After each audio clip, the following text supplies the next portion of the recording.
what I said by it's a tip of the iceberg, it's like, you know, actors are very, and actresses more than guys, and I know it happens with guys too, but with, they're particularly vulnerable because they need an agent, and the agents are creeps too, you know, and like, and then the, you know, trying to get a job, and the, you know, the casting directors can be, you know, and the people who are, the producers, the directors. I mean, it's just, it's rampant in the industry. There's not one actress who doesn't have a story. I was a young actor, you know.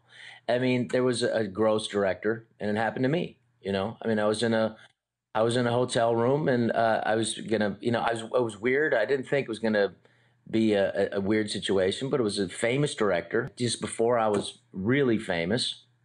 And the next thing I know, I'm in a room with this guy. He's in a chair, and you know, comes out in a bathrobe and sits in this chair.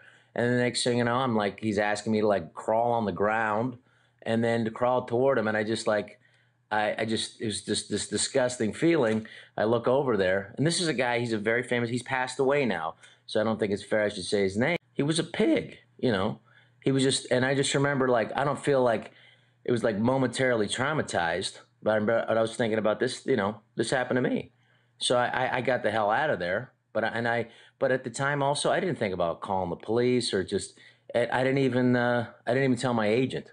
I just was like really disgusted by it. And I just, you know, so I mean, it could happen. It happens to actors, young actors who are in a position of no power, where they can be, you know, abused. Holy shit, man. Hollywood is crumbling. It's about fucking time, huh? I know Rose McGowan because back in my day, we didn't have internet as an adolescent. We had Skinamax. Or we had, you know, not fuzz, but the lines where you might be able to see a boob here and there, like on American Pie. But, yeah, so I know Rose McGowan very well, in my head at least, as a kid. And she is fucking taking them on. Apparently she was raped by Harvey Weinstein, and she is calling everybody out. Now it's time to look at who funds and airs his shows. What's up, Jeff Bezos? I told the head of your studio that Harvey Weinstein raped me. Over and over I said it. He said it hadn't been proven. I said I was the proof. I had already sold a script I wrote to your studio. It was in development when I had heard Weinstein bailout was in the works. I forcefully begged the studio head to do the right thing. I was ignored. Deal was done. Amazon won a dirty Oscar. I am calling on you to stop funding rapists, alleged pedos, and sexual harassers. I love Amazon, but there is rot in Hollywood. Be the change you want to see in the world. Stand with truth. Hashtag Rose Army. Hashtag Amazon. In the description box, there is also a link to a petition to remove Harvey Weinstein from the Academy of Motion Pictures, Arts, and Sciences. And here is the disgusting leaked audio. I'm telling you right now. What do we have to do here? Nothing. I'm going to take a shower. You sit there and have a drink. Water. I don't drink. Can I stay on the bar? No, you must come here now. No. Please. No, I don't want to. I'm not doing anything with you. Now you're embarrassing me. I'm sorry. I cannot. No, yesterday was a kind of aggressive for me.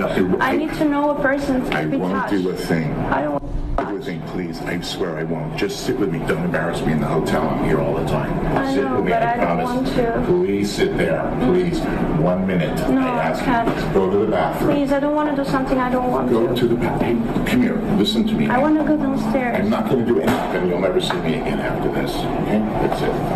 If you embarrass me in this hotel, I'm not embarrassing you. It's just that I don't feel comfortable. I mean, don't have a fight with me in the It's hall. not nice. Please, I'm not going to do anything. I swear, my children. Please come in. On everything. I'm a famous guy. I'm feeling very uncomfortable right now. Please come in now. And 1 minute. And if you want to leave, when the guy comes with my Why jacket, yesterday you touched my breast? Oh, please, I'm sorry. Just come on. I'm used to that. Come on. Are you used to that? Yes, come in. No, but I'm not used to I that. won't do it again. Come on. Sit here. Sit here for a minute, please. No, I don't want to. If you do this now, you will embarrass me. I don't. Like, never call me again. Okay? I'm sorry. I promise you I won't do anything. I know, but yesterday was too much. The guy's coming. I will never do another thing to you. 5 minutes. Don't ruin your friendship with me for 5 minutes. I know, but it's kind of like, it's too much for me. I can't. Please, you're making a big scene here. No, Please. but I want to leave. Okay, bye. I sat down at the table at an empty seat, and he came up behind me and said, I think you're in my seat. And I recognized him immediately. It was Harvey Weinstein, and he pulled a chair over next to me and was very polite, very, very warm, very conversational. We started talking. He asked me what I did. We started talking about news, started talking about politics. He was complimenting me and telling me how impressed he was with how much I knew. And we were talking about presidential history. We both loved presidential history. It was this really warm, great conversation. And to, you know, I was a local reporter at the time, to be able to talk to this huge Hollywood mogul and feel like you were holding your own in a conversation, it felt great. Mm-hmm. He asked you to go on a tour of the restaurant with him? Is that what happened? Yeah, we were all sitting around at the table, and he said, you know, I'm one of the owners of this restaurant. Have you ever seen the downstairs? There's a whole downstairs, and there's a, you know, I'll take you through the kitchen. I'll show you where everything is. Okay. I thought a restaurant kitchen, there'd be people cooking and moving and things happening. And as soon as we got downstairs, that was not what it was. There was 2 guys sweeping up. There was no one down there. And that's when I really saw the red flags and, you know, oh, this is not good. He shoos them away. He tells them to go. And he says, let me walk you through. And we walked through this kitchen into like a vestibule where there were like bathrooms and a hallway, and the door out to this restaurant was locked. It was closed. And that's where he cornered me in this vestibule and leaned in and tried to kiss me, which I immediately rebuffed and said, whoa, whoa, whoa. I had no idea that that's what this was. I'm sorry. You know, I have a very serious boyfriend, and I'm not interested. And I thought it would end there. Mm-hmm. But that's when he blocked the entrance or exit for me and said, well, then just stand there and be quiet. And that's when I realized, oh. Did you know what was about to happen? No idea. No idea. Completely shocked. And yet, what is going to happen? Like, stand up and stand there and be quiet. I had no idea what was going to happen. And it happened very quickly. And he immediately exposed himself and, you know, began pleasuring himself. And I just stood there dumbfounded. What are you thinking in this moment? I was so shocked. I could not believe what I was witnessing. Could not believe what I was witnessing. It was disgusting and kind of pathetic, really, to stand there and look at this man, you know. But more than the disgusting act itself, which, of course, was gross, the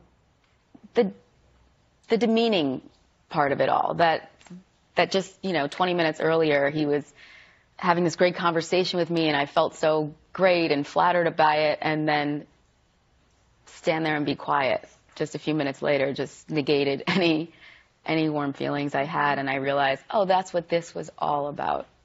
When he was done, you say he finished. When he was done, were there words exchanged? He finished, and I said, can I go now? I was pretty annoyed at that point that he had... And what did he say? Blocked my way, and he said, yes, let's go. Let's both go. Did you think at all in the moment about getting out of there, pushing past him while it was happening? The truth is, yes. I mean, if I think back, I could have pushed past him. I mean, he's a large man, and so he was blocking the entrance. But, I mean, I think if my life was threatened, I absolutely would have been able to fight my way out. But the shock of what I was watching just kind of makes you frozen. How long did it last? I remember it being relatively quickly. Mm-hmm. I don't remember it going on that long. I was surprised. I was like thinking that I should go. I don't know what to do. There's much more to discuss with you, including what you decided to do thereafter, because I know you told friends. You say you told friends. We, of course, reached out to Harvey Weinstein about your appearance on our show. We did not get a response. But last week, he did release a statement, as you know, to the New York Times, saying, I appreciate the way I've behaved with colleagues in the past. It's caused a lot of pain, and I sincerely apologize for it. Do you accept that apology? that apology was the final straw for me. And so when I was, contacted by a reporter, that's when I said, oh, no, enough is enough with this guy. There was no remorse. There was no even acknowledgement of the type of behavior that was going on. I mean, if he did this with me, who's just a stranger who is not an actress in Hollywood and doesn't need anything from him, I can only imagine how many other women something like this has happened to. And we should mention that it was Yashar Ali of Huffington Post who first broke the news of your report. Harvey's attorney says that the New York Times story is saturated with false and defamatory statements. What did you think when you saw the Times report? I can't speak for the the women. I don't know what happened to them, but in my opinion, I absolutely believe all of their stories. All of their stories. The casualness that he had, and just luring me down there and knew exactly what he was doing, that gave me the impression I was definitely not alone. I was definitely not the only one, and this goes on quite a bit, in my opinion. This is crazy, but now we can see who's on what side. Anthony Bourdain apparently is sticking up for her. Can we use the word rapist now? Can everyone who dismissed Rose McGowan now do the right thing and go fuck themselves? She says, Ben Affleck, fuck off. Ashley Judd, Patricia Arquette. They've also had problems with Weinstein, I take it. Hey, Matt Damon. What's it like to be a spineless profiteer who stays silent? Ben Affleck, Casey Affleck, how's your morning, boys? Somebody says, I can't imagine how hard it is to be Ashley Judd or Rose McGowan speaking out. But she says, but if we were Jennifer Lawrence or Ben Affleck, God damn it, I told him to stop doing that. You said that to my face, the press conference I was made to go to after the assault. You lie. Fucking stoned. Sorry to interrupt, sirs, but we've got a 10:07 on our hands. Oh, Jesus, again, Ben? No, bullshit, because I wasn't with a hooker today. Ha ha!